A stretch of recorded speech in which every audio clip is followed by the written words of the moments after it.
Magandang umaga! Hello everybody! Ako ay si Kina. Ako ay si Darlene. At ako si Zai. Yeah. Welcome again sa ating panibagong pagsasalin sa wikang Tagalog, no? Tungkol sa mga video si Dr. Lim sa Sunya Talks niya sa kanyang Facebook page. So ito naman ang panibago niyang yung pinaka-latest niya na video, yun yung aming isasalin sa hapong ito.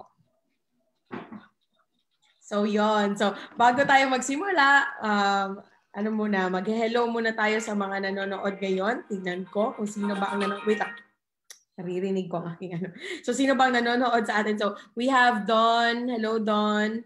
Ate Arian, Aisha, at iba.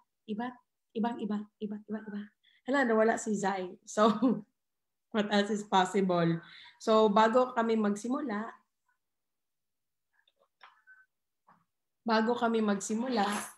okay, ayan. Marami kaming mga ano dito. So, ang aming ina ngayon ay sa kasalukuyan ay kumukuha ng bagong klase na ang tawag ay Business Done Different. So, hindi mo na siya manonood daw kasi, ayan, dyan na si Zai. And hi, Tita Angie. And of course, hello to Tita Angie. Welcome. So, sa hapon na ito, ano ba yung ating topic? Ito ay ang hindi pagsamba sa pangalan at anyo. Dahil ang mga pagsasamba sa pangalan at anyo, ito yung mga punot dulo ng mga gulo sa mundo. Ayan. Gulo at pagdurusa sa mundo. So si Zai ang naatasan na mauna. Mauna. Word ko lang naatasan. Oo. Wow, I like that. Diba? Meron kami bagong na Tagalog. Sige. So, naatasan talaga. Naatasan ka, in charge. Yes. So, yes. At saka, nais po naming malaman ninyo na meron kaming kodigo. Yes. Sa hapong ito, meron kaming kodigo na pakabait namin na estudyante. Ito ay binigyan namin ng pansin at hindi lang pansin at ng panahon. Ayan. Talaga, whole night at whole day. Sige, go Zai. So magsisimula ng aming pagsasalin sa wikang Tagalog. Magandang araw! Sa nakaraang mga videos, nabanggit natin na lahat ng relihiyon, mapa-Kristiyano man, Islam, Hinduismo, at Budismo, ay ipinagbabawal ang pagsamba sa rebulto. Marami ang nag-aakala na ang Hindu at Buddhist ay sumasamba sa rebulto dahil nagtatayo sila ng mga rebulto. Ngunit kapag pinag-aralan mong maigi ang Upanishad at Bhagavad Gita, ang Diyos ay walang anyo at hindi mo ito mailalarawan sa pamamagitan ng kahit anong rebulto at sambahin ito. Ayon sa kasulatan ng mga Buddhist, paulit-ulit na sinabi ni Buddha na ang kanyang kataas-taasang kamalayan ay walang anyo at hindi ito mailalarawan sa pamamagitan ng pangalan at anyo. Ngunit sa panahong ito, marami tayong makikita ng mga rebulto niya at dumadami ang sumisigaw ng kanyang pangalan. Malinaw na isinasaad sa sunya ang gusaling panrelihiyon, walang rebulto, walang mantra sa ating pagsasanay. Hindi ibig sabihin nito ay kontra tayo sa mga gusaling panrelihiyon o nais nating sirain ang mga rebulto at ipagbawal ang mantra. Ito ay nasa sunyati na kung ano ang maaari niyang gawin ayon sa pahintulot ng kanyang relihiyon. Ngunit maaari nating pag-aralan kung bakit nagtatayo o gumagawa ang mga tao ng mga rebulto. Bakit sumasamba ang mga tao habang ito ay pinagbabawal sa mga relihiyon? Ito ay naipaliwanag na ni Buddha 2,500 taon na ang nakaraan.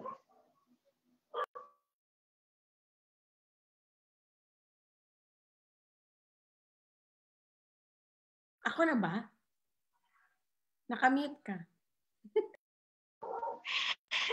na ang isip ng tao ay ibig kumapit sa pangalan at anyo. Masaya ang aming mga aso. Natutuwa Ang sila. sunya ay kaugalian para sanayin ang isip sa aspetong ito. Pag-aaralan natin kung bakit ang mga relihiyon ay pinagbabawal ang pagsasamba sa pangalan at anyo. Ngunit ginagawa pa rin ng mga tao. Kahit sinong sunyati ay makakapagsabi na sa pagsasanay ng sunya, ang ating isipan ay ginagambala ng ating pabaliktad na pagbibilang. Ayaw ng ating isipan ang meditasyon. Gagawin nito ang lahat upang gambalain ka habang nagme-meditate. Minsan ay aalukan ka nito ng $1,000,000 na ipagbabakasakali upang iyong pag-isipan. Minsan naman ay aalukan ka ng magandang babae o lalaki upang iyong ikasabik. Marami itong ginagawa upang tumigil ka sa pagme-meditate. Sa pagsasanay ng isipan, balang araw ay malalaman mo na ang isipan ay hindi ang iyong totoong sarili. Ito ay kasangkapan lamang na tumatakbong ligaw na walang kontrol. Katulad ng computer, walang hanggang takbo ng takbo at ikot ng ikot. Alam nating lahat na ang pagtataka o pamamangha ng isipan para sa wala ay masama. Kaya't sa bawat sibilisasyon ng tao, laging naroon ang mga gawaing pangkontrol ng isipan. Ang pinakamadaling paraan upang makita ang bunga ay ang pangalan at anyo. Hindi mo makikita ang Diyos.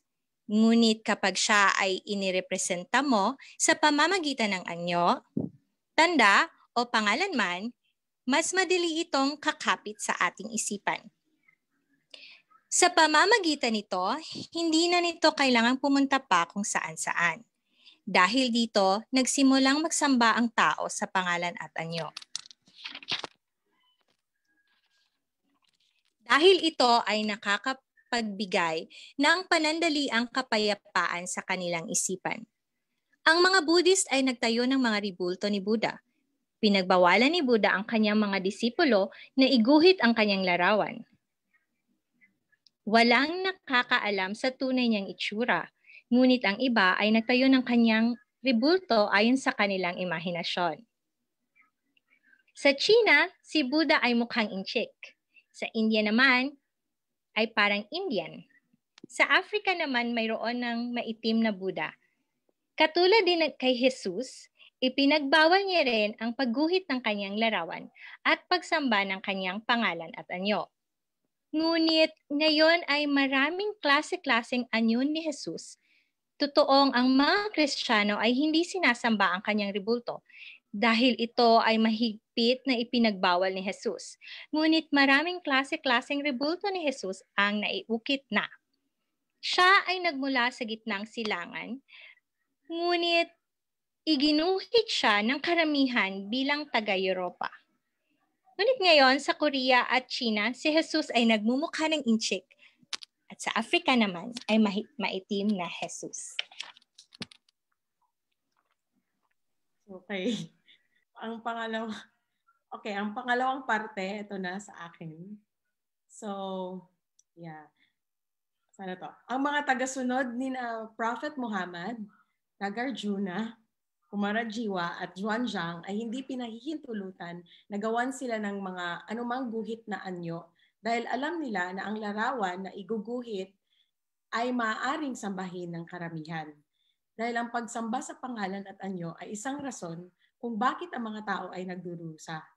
Ang kaibahan lamang ng bulag na pagsamba at ang totoong paniniwala totoong paniniwala ay tuwing pagsasamba, ang mata mo ay di makakakita, ang tenga mo ay di makakarinig, at ang utak mo ay babagsak. Pag ang isang tao ay nagsamba, ang utak niya ay babagsak at hindi aandar. Ang nakikita lang niya ang gusto niyang makita at siya ay mabibigo. Ang tenga niya ay makakarinig lamang ng mga gusto niyang marinig at siya ay mabibigo. Kung ang utak, mata at tenga ay di aandar, Diyan nagsisimula ang gulo at gera. Or aandar is hindi nag-fail. No, hindi nag ay aandar is hindi aandar is failure. Ayan. So meron bang better word 'yan? Hindi ko mahanap kanina. So anyway, bakit mo tinatawag so doon nagsisimula yung gera, no, pag ano. So bakit mo tinatawag ang Diyos mo na A, pero yung sa akin ay B? Ang mga sumasamba sa A, ang makikita at maririnig lang niya ay yung kay A. Di niya makikita at maririnig yung kay B. At ang gusto nila na si B ay susunod kay A. Kung ano ginagawa ni B, di makikita naman ito ni A. So, anong sasabihin ni B, di rin maririnig ni A. Diyan nabubuo ang unang pagkakaiba at nagkakaroon tayo ng mga hidwaan. At diyan nagsisimula na nagtatapon tayo ng mga bato at bomba sa bawat isa at diyan nasasangkot ang mundo sa gulo. Ang pagsasamba ay hindi lamang nakikita sa mga rebulto or statwa. Lahat ng pangalan at anyo ay hindi mo dapat sinasamba. Lahat ng naiisip mo gamit ang iyong 5 pandama at utak ay pawang pangalan at anyo. Di ka sasamba at di ka ma-attach. So, hindi mo sasambahin yung pagkain, di mo sasambahin yung kasuotan, di mo sasambahin yung ritual, di mo sasambahin yung tinuturo, at di mo sasambahin yung pangalan lamang ng Diyos. Maari natin magpatunayan gamit ang mga relihiyosong teksto kung kayo ay interesado regarding sa mga sinasabi at ano yung mga points kung saan nakikita ito sa mga religious texts na sinasabi na hindi magsamba sa pangalan at anyo. Dahil hindi ito kinuha sa ere lamang at tinuturo sa inyo ngayon. So, sa nakaraang video naman ni Dr. Lim, sinipi niya ang mga teksto sa iba't ibang relihiyon na ang pagsasamba ay sa pangalan at anyo ay hindi talaga pinahihintulutan. Ngunit, ang mga tao ay sumasamba sa pagkain. Naniniwala sila na ang pagsamba sa ibang pagkain ay mas banal kesa sa iba. Sinasamba nila ang kasuotan at naniniwala sila na ang pagsuot ng iba ay mas banal pa kesa sa iba. Sinasamba nila ang mga pangungusap galing sa mga banal na teksto at naniniwala sila na pag binabasa nila ito, ay magkakaroon sila ng mahiwagang kapangyarihan. Sinasamba nila ang pangalan ng Diyos na si X lamang ang totoong Diyos at pag tatawagin mo siyang Y, hindi na totoo yung Diyos mo or peke ang Diyos mo. Ang mga tao ay nagsimula ng pagsamba at ang sinasamba lamang nila ay ang banal at ang iba ay pawang sa Satanas lamang. So meaning, yun lang yung kanilang gustong sambahin, yung ano nang nakikita at naririnig nila. So sa nakaraang video naman ni Dr. Lim, merong nagkomento na si Jesus ay hindi isang relihiyon. Tama ba yun? Okay. At si Dr. Lim ay nagtuturo naman ng relihiyon. So, ang comment ni Dr. Lim ay, ang nagkomento ay maaaring di nakakaintindi ng wikang Ingles o hindi siya nanood sa video. Siya ay may mata ngunit di nakakakita, may tenga ngunit di nakakarinig. Kasi sa simula pa lang ng video na yon hanggang sa dulo na ipaliwanag natin na ang sunya ay hindi talaga relihiyon. Ngunit ang commentator ay hindi nag-abala na marinig o makita ito. Sumamba lamang siya at nanuro siya sa kanyang bulag na pagsasamba. At naniniwala siya na siya lamang ang believer at ang promoter ni Jesus. So yon. Ang dami nating mga reliyosong guro sa panahon ngayon na nagtuturo na tayo ay sumunod sa Diyos at pag hindi ikaw susunod ay ikaw ay mapupunta sa impyerno at mabubulok doon habang panahon. Gumawa sila ng mga Hollywood na kwento at drama kung paano nila pinapaalis ang mga demonyo sa isang madramang eksorsismo. At makikita mo yan na pareha siya sa mga pananakot na pelikula galing sa Hollywood. So ang Diyos niya lamang ang banal at lahat ng demonyo at Satanas ay palalayasin niya gamit ang pangalan ng Diyos. So ipagpapatuloy ko lamang ang pagsasalin. Ito yung last part. Alam natin na sa sunya ay alam natin kung paano magpatanggal ng masasamang espiritu. At ito ay hindi tulad ng mga ipinapakita sa mga nakakatakot na at madrama na pag-e-exorcismo sa YouTube o sa ibang mga pelikula. Tapos, itong mga taong ito na nagpapakita na pinapalabas nila ang mga masasamang espiritu ay hindi nila alam kung ano yung ginagawa nila at hindi nila alam kung paano talaga tanggalin ang masasamang espiritu. Hindi ganun kadali o basta-basta ang magtanggal o magpalayas at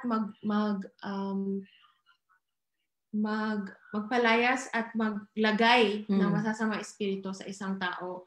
Dahil ang isang masamang espiritu ay hindi din basta-basta pumapasok lamang sa isang tao nang walang dahilan. So, kapag ang mga taong nasa malalim na estado ng pagmumuni o meditation, ito sila ang nakakita ng masasamang espiritu at nakakausap nila ito. At palagi, mayroong rason kung bakit nasasapian ng isang tao. And kapag pinilit mo naman ang pagpapaalis ng isang masamang espiritu, babalik at babalik ito at hindi siya sustainable kapag sa pilitan mo siyang pinaalis. Kasi nga, hindi nila alam na may koneksyon yung taong nasapian sa masamang espiritu na pumasok sa kanya. So, 70% ng mga ipinapakita na eksorsismo ay hindi totoo. Ang iba nito ay pawang ginagawa nila ito dahil binabayaran sila upang manakot. At ito ay isang paraan ng ibang relihiyosong tao na manakot upang paniwalaan mo ang kanilang mga sinasabi at mawalan ng bisa yung mga paniniwala mo sa relihiyon na pinili mo. And kapag interested din kayo or kapag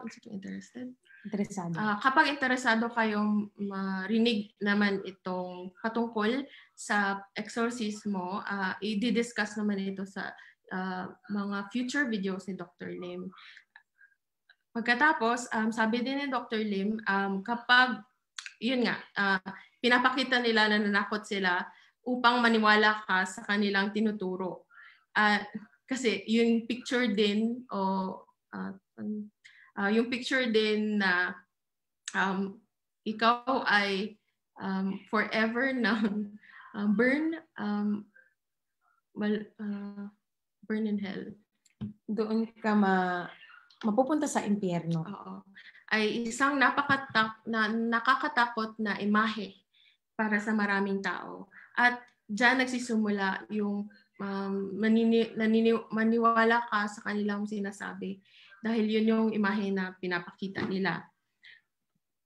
Maraming mga Kristiyanong guro, Muslim na guro, Hindu na guro, at Buddhist na guro sa panahon na ito. May isang Christian na guro na bumibili ng private jets o mga personal na bagay at naninirahan sa malalaking mansion o palasyo. Mansion. At nagta-travel at iniikot ang mundo hindi upang magturo kundi para magbakasyon kasama ang pamilya. At may isang tao, may isang reporter na nag-interview sa yung Christian na guro. Tinanong niya, so bakit kailangan mo ng private jet? Ang sagot naman niya is, hindi niya gustong bumiyahe na kasama ang mga may kasalanan, mga sinners, makasalanan tao. Makasama yung mga makasalanan tao. Siya lang yung banal. At nagalit yung reporter at nagtanong pa siya. Nagalit siya sa reporter. Nagalit siya sa reporter at Nung nagtanong yung reporter na tinanong nung reporter na hindi ba sila yung nag-donate or nagbigay sa'yo ng pera para makabili ka ng mga ari-arian mo o yung private jet? So, hindi na tinuloy ni Dr. Lim yung kwento doon. Nag-end siya doon. So, at nagbigay siya ng isa pang ehemplo, isa pang Muslim na guro na humingi sa kanyang sa mga sumusunod sa kanya ng pera para panggawa ng moske at madrasa para makatulong sa mga taong walang pera. Mga taong walang-wala. Pero ang binili niya ay 20 to 30 na bahay para sa kanyang sarili. Hindi. Sa personal niyang pangalan. At marami siyang milyones sa kanyang pera, sa kanyang disposal. para sa mga politicians. Para mag-seek ng favor or para tulungan sila sa kanilang pangangampanya. And ang mga followers na nagbigay sa kanya ng pera ay yung mga pera na binigay sa kanya para itulong sa mga mahihirap. Actually, konti lang yung pumunta sa doon talaga na purpose. At mostly nasa kanyang sa pansariling gamit o bangko. So may isa pang ehemplong binigay si Dr. Lim, may isang Hindu na guro na gustong gumawa ng isang practice o na pure Hindu lamang ang tinuturo. At ngunit ngayon ay tumatakbo siya dahil nadami siyang mga kinakaharap na kaso patungkol sa rape ng kanyang babaeng gahasa kanyang babaeng tagasunod.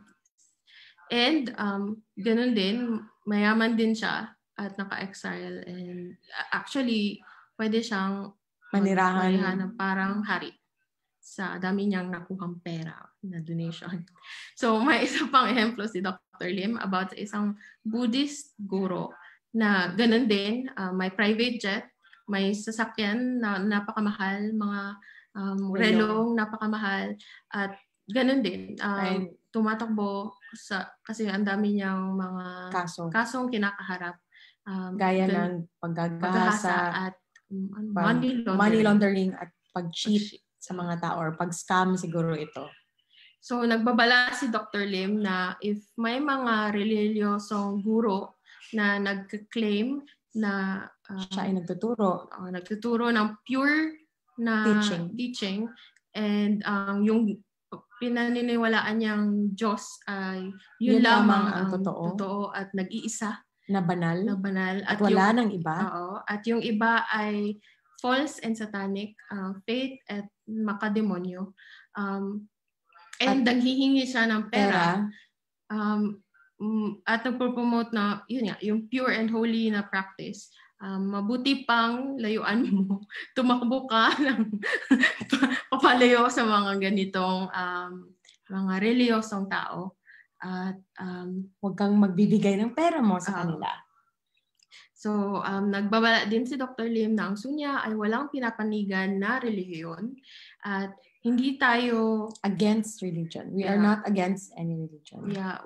What we are actually against, kung yung ating talagang hindi gustong panigan ay yung mga taong gumagamit sa pangalan at anyo ng anumang relihiyon upang makapang-uto or engganyo ng mga tao na magbigay ng pera sa kanila. Or worse is actually to enslave their followers. Yeah. And dahil dito, ito yung dito nagkakaroon ng differentiation o away sa ating society. So sila yung mga tao na nag-go against sa kapayapaan at yung harmony na gusto natin sa mundong ito. At hindi dapat natin sila inaalaw na to break humanity into pieces. So those were the words of Datuk Dr. Lim Shojin. At sabi niya, that's all for today. Thank At you. See you soon. Bye-bye. Yun yung kanyang words. Pahuli. So, thank you, Zaya and Darlene, for translating this with me. No? And maaari na tayong bumalik sa ating normal na pagsasalita. No? Be it Tagalog, Bisaya, or English. Kasi yun nga, iba ang aming ginagamit na lingwahe, no? Or wika, no? Para lamang maibigay natin sa lahat at maintindihan tayo. Sana naman ay naintindihan ang aming pagsalin. What else is possible? And hello sa lahat ng mga nanonood and who stayed with us to the whole translation. It was only a short translation, and I hope we're here, Zion, I, and Darlene are here to remind you to keep doing your Sunya practice. You know, it has brought so many benefits to us personally. Yes, yun. So, yeah, we're here to remind you to start practicing now as early as possible because, again, there is no best time but now. No, now. Ayan. So Darlene and Zai, maybe you have something to announce and add. Yes, true. And hinihikat din namin kayo na kung meron kayong mga katanungan ay i-message po kaming tatlo. So we have a Facebook page, Sunya PH, and this page, Fox Tribe, where you can send us questions about Sunya. Okay, tapos kung nais niyo naman pong matuto kung paano ba yung reverse counting at kung ano yung gusto ninyong malaman patungkol sa Sunya, kung gusto niyo yung direct sa amin, message kami. And we also offer parang quote Sunya training sa DXN Sunya Center dito sa Legazpi Street. I-message niyo lang po kami. Wala pong problema. Ipalagay na po natin ang Sunya practice sa Pilipinas at sa labas. Bakit hindi? What else is possible? How does it get any better than this? So we'd like to say hello to our mga viewers then. Hello to Chin Atelano of Zamboanga. Hello to Tita Babes Acosta. Thank you so much for watching every Sunday. And of course, Tita Mean Pausal, good morning. Hello to our beautiful titas. Tita Saturnina Padillo. Yes, hello Tita Saturnina. And of course, hello to Miss Jenny Nalia. Hello Jen Puri, our beauty master. And our glow up master. And of course, hello to Fanny Rodriguez, who was here earlier. Sumilip siya. Pakita niyo tayo. And we have also Kuya Chad and Miss Maricel Salvador Grospe. So, before kami mag-end and of course, yes, we have Mr. Alan of Dacsen, Mindanao. Ayan. So, thank you so much for watching.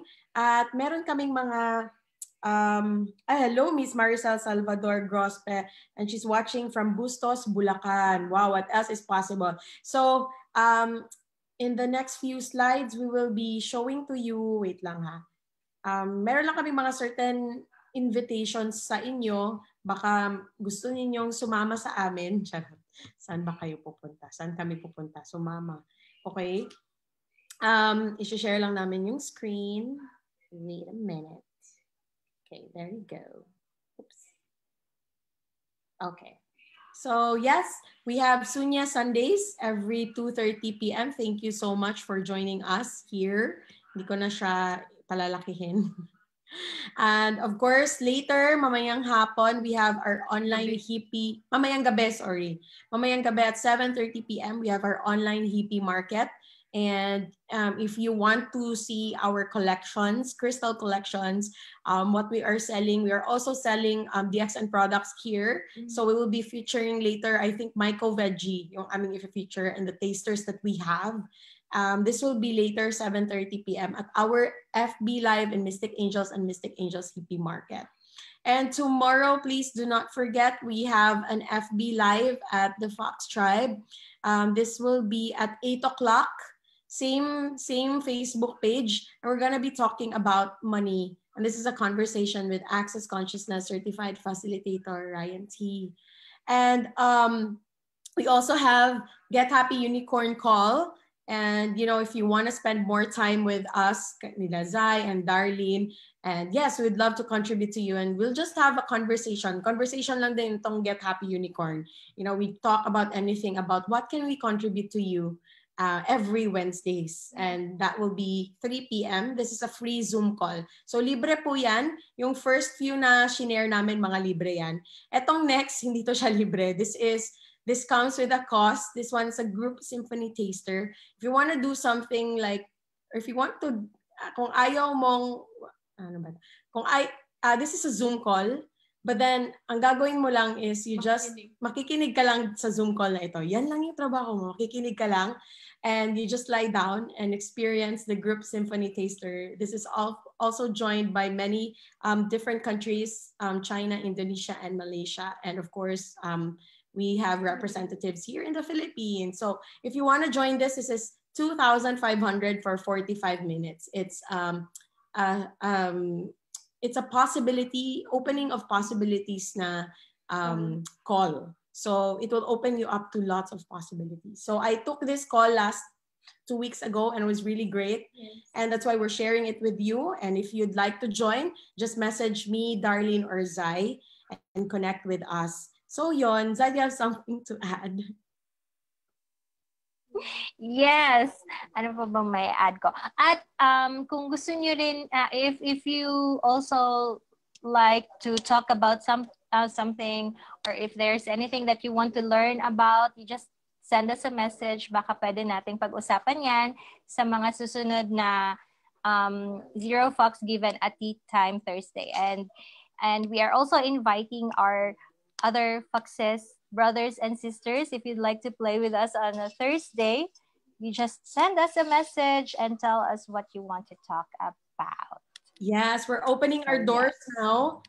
If you want to be featured, or if you have a topic that you want to share, you can just message us when we can feature you either on Zero Fox Given or Tea Time Thursdays. And of course, we're also promoting Darlene's coaching program. So if you'd like to sign up, we still have a few more slots na lang available. So yes, what else is possible? What can Fox Tribe contribute to you? What can we contribute to you? Just message us about things that we can contribute to you, because we're just here. And stay tuned for our upcoming Foxabilities Boost Your Immune System series. Yes. So we will be having that right after the kindness. Not kindness yourself. It's all about the money. After Ryan's, it's all about the money. The next feature sa Zero Fox Given, and maybe sa mga tea time, we will be focusing on boosting our immune system. People are going crazy with COVID right now. So again, so we're like on our second wave, third wave, whatever wave we're in. So we are here to remind you, please take care of your immune system. That's the only thing that you can do, and make yourselves happy. If you're happy and you know it, clap your hands. So make yourself happy. Sometimes it's a mental thing. Sometimes true. It's yes. a thing. And yes, and this month is actually the Mental Health Awareness Month. So Marag, it runs manggid the whole year round, no? Especially now that there's a pandemic, and you know, we are not really designed to be isolated. So we just want you to know that we are just here. So whenever there are thoughts of feeling alone or whatever that is affecting your daily life, you just also send us a message. We are always open. Diba? Always open. We are here for you. Everybody's here for you. Yung ang tawag niyan, yung ating Facebook page, nakalagay talaga always open ang Fox Tribe. Wala siyang yes. So yeah, we're always open. Basta gising kami, yun lang yun. Bukas kami yes. Ang tanong, are we awake? Yun lang. So basta nandito lang kami. At saka, yes, and again, it's Mental Health Awareness Month. We also encourage you to practice Sunya now. There is really nothing, you're not going to lose anything if you practice now. Practice Sunya now. It's just simply reverse counting. You just count 9 to 0, and every inhale and exhale is equivalent to 1 count. So yeah, you just message us if you'd like to know more about it. And na-mention na si mental health awareness, we also have bar sessions. Bar sessions are also open na, and bars classes are also open. You just send us a message, and you can send me a message if you'd like to learn bars. Yes, And thank you. yes, that's an international certification. So true. Yes, we're here. Also, if you don't like to do the work yourself, okay, then if you want someone's support and someone's fingers to lay her hands on you, charot. Yeah, on your head, no? So if you want someone to support and facilitate you in this, in this bar session, we have a lot of our Fox Tribe members who are also internationally certified practitioners of Access Bars. So you can book a session with them. Either it's a home session, or it's gonna be at the Sunya Center, or it's gonna be at the homes of our practitioners, because their homes are very open as well. So yes, just message us and we will assign or schedule someone for you, whoever is available at your convenient time. So we will just look, don't worry, maghahanap din kami ng kung sinong imamatch namin sa iyo na available at that certain time and at that area kung saan ka. Because we have people, access practitioners from north part of Davao City to the south part of Davao City, and even in the main city center. Marami kaming mga access bars practitioners. And of course, we also have, if you're from Digos, meron din kami dyan. And if you're in Luzon, we also have Avi to do or run your bars for you. So yes, we're promoting that. If you like that, also, that's also a possibility for you. You can also, message us.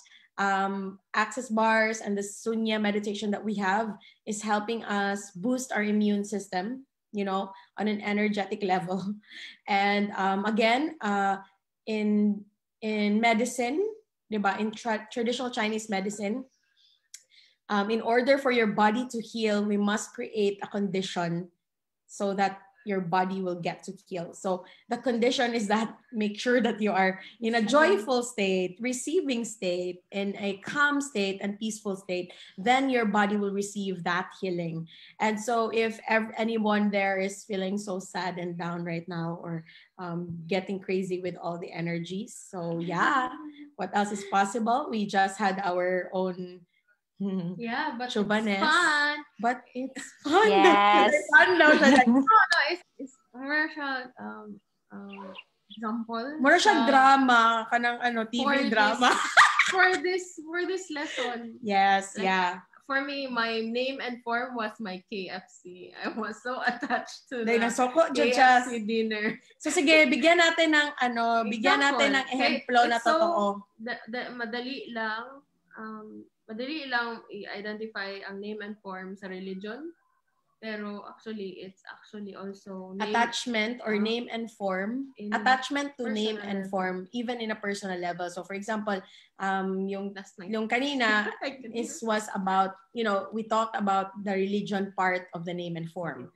But sometimes we take this name and form. So just to place a personal thing on this, kasi 'di ba yung kanina concept yung pinag-uusapan natin, so hindi tayo makarelate. O yung iba, especially yung mga hindi masyado walang kadiskurso walang kadiskurso na reliyon. So, hindi masyado nakarelate. Pero ito, another example of name and form is when, sige, Darlene. Is when, pasok. When, last night, so it's so detailed, not so really, pero, when my sister said she will bring KFC dinner, so it's, yung dinner is my first meal for the day. So I waited for them. So hungry.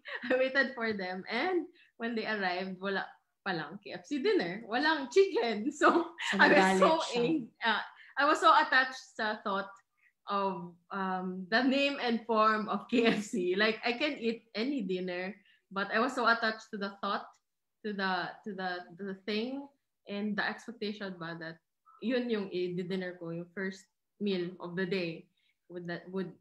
Yun. Pero also, I know that ako to, it's my attachment, and it's not my sister's fault that she didn't buy, but I was also venting out my frustration. So, yeah, so your And turn. then, I bought the story. Yeah. And I bought her story of, kasi yun nga, nagdadabog na siya. So, syempre, yung ate, oh my God. Yun It's na. my fault, yeah. She's thinking.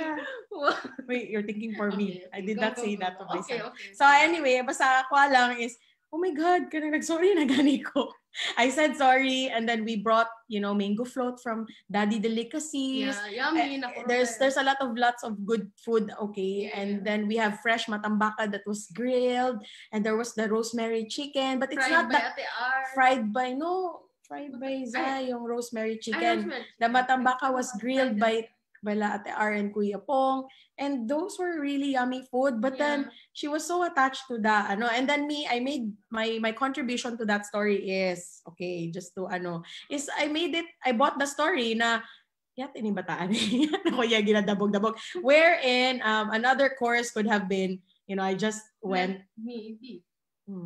Left me be kaya left she wanted to be left alone. Yes. Yun yung pala yung point niya. So next time, and then at my mind, if I leave her alone, she would say, oh, ako na po nanghugas og plato, ana. So I go, oh my God, what should I do? Kanang wala ko kanang contribution and everything. So those kind of things. Again, these are the practical applications, and of course, it didn't went good.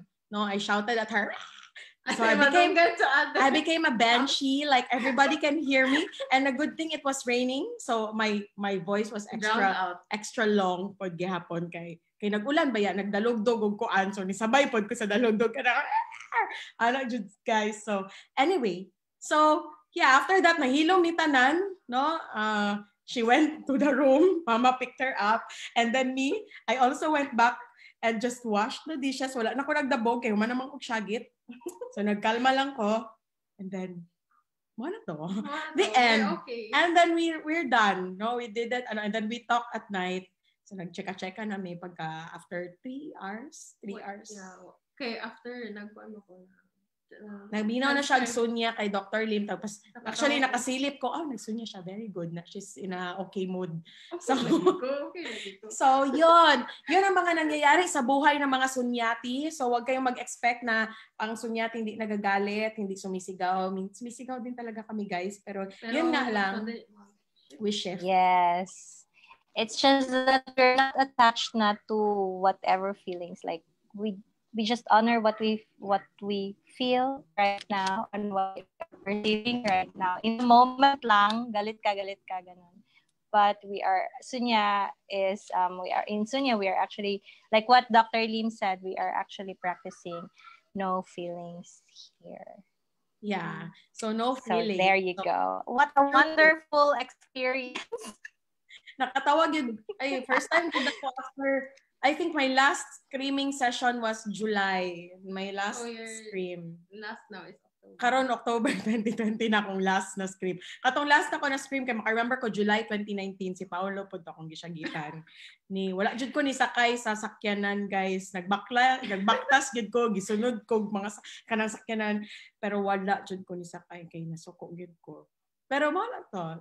So anyway, we're just telling you because this again, as Sunya practitioners, these are stories that we make, and we can choose to make it real. We can choose to buy it or to make it wrong, or mga ingon ato, those kind of things. And then yes, there's also another way, And if it happened like you lost your kanang mojo or kanang syagit ka, o di sige lang, ayun na lang siya kaayo i-emote, di ba Tina?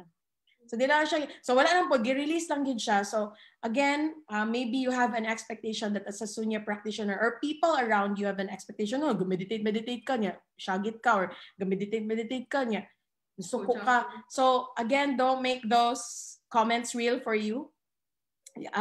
You still have your emotions, but we don't make it real, like, or attached to it. or attached to that That emotion. is the name and form. Even Yes. the feelings. Yes, anything that you can feel within your 5 senses are name and form. So, yun. So, yeah, reminder to all. And yes, it's the Mercury retrograde. But of course, we don't also have to make that real for us. But what else is possible? Ano pang pwede nating mga gawin sa ating buhay? How about you, Zai? How's life from the deck? Yes. Maganda yun. Wala, okay lang naman. So yeah, I this morning we just translated Dr. Lim Sunyo talk and it was really fun. And yeah, I am starting to we are starting to start. So I just posted something from in my page that, oh, what if you allow your gut to have the guts to be healthy? Yan na yung pang-boost your immune system and pang micro-veggie natin mamaya. So, yes, thank you so much for today. I really love our translation today. Thank you. And thank you to everybody who are watching. Yeah, minsan, if you're very sensitive enough, you can also see us fighting in front of the camera. Kung mapansin nyo yan. So, wala lang. Totoo lang talaga kami. Yun lang talaga. So, yeah. And then, congratulations kay Dwayne. Of course, we'd like to say congratulations to Dwayne. To all students who made it. Who made it with honors for the first run of the school. Awesome. Dwayne, congratulations. And congratulations to Janelle Torres for ranking up to Star Agent. Yay! And si Marie Chris daw next. Shout out. O kinsa pa dira ganahan mag-rank up, no? So yeah, what if we treat our DX and business as like a game? You know, it's like a game that you rank up. So how do you rank up in games? You do the dailies. So dailies and instances, you know, and sometimes there are games and dailies that you have to do with your team. And this is the dailies that you do with your team. And how do you do that in our Fox Tribe? You do that by being with us all the time because, diba, who are you going to spend your time with? People who are creating or people who are complaining? So, yun lang yun. So, diba? So, what else is possible? How does it get any better than this? And we hope to see you. And happy birthday sa mga tanan na nag-birthday karong October. Kinsa pa ba? Abigail. Yes, Abigail. We have Sam. Si Sam. Yes. Hello, Sam. Yes. And Yula. Hannah. Yula yesterday. And sino pa nga? Abigail. Si Abby. Pebenito. Yes. And Sarah. Hannah Sarah Castanilla, my friend. Yes, wow. Hannah and Fanny. Basta kamutanan. Tanan na nag-birthday. Libra and Libra and Scorpions. And yes. What else is possible? So again, thank you everybody. Thank you for being with us. And yes, we hope to see you soon and see you later for our Mystic Angels Hippie Market. Share.